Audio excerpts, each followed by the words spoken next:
এখন পর্যন্ত কোনো কেন্দ্রের আর ফলাফল আসতে বাকি থাকার কথা না, কিন্তু কোনো একটি কারণে সেখান থেকে ঘোষণা করতে দেরি করা হচ্ছে। এই দেরিটা আসলে কেন করা হচ্ছে আদ্দিন সজীব, সেটি সম্পর্কে কিছু জানতে পেরেছেন কিনা, ছোট করে যদি বলেন।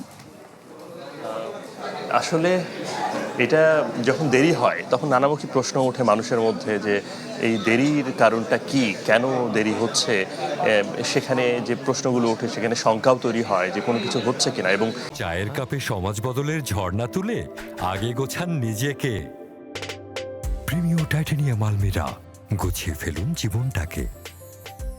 বিরোধী পক্ষ বা মানে এখন পর্যন্ত বিএনপি দেখা যাচ্ছে যে দৃশ্যমান তারা বেশ এগিয়ে রয়েছে, কিন্তু তার যারা প্রতিপক্ষ রয়েছে বা এনসিপি সমর্থিত বা জামাত সমর্থিত যে জোট রয়েছে তারা কিন্তু ইতিমধ্যেই বেশ কিছু প্রশ্ন তুলছে। এই প্রশ্নগুলো থাকতো না যদি খুবই আরও স্মুথলি এই উত্তরটা দেওয়া হতো। আপনি যে প্রশ্ন করেছেন যে এটা বিলম্ব হচ্ছে কেন, সেই বিষয়টা আমরা জানার চেষ্টা করছি। নিশ্চয়ই সুনির্দিষ্ট তথ্য নেই, আমরা পেলে আপনাদেরকে পরবর্তী খবরে জানানোর চেষ্টা করবো দোলা।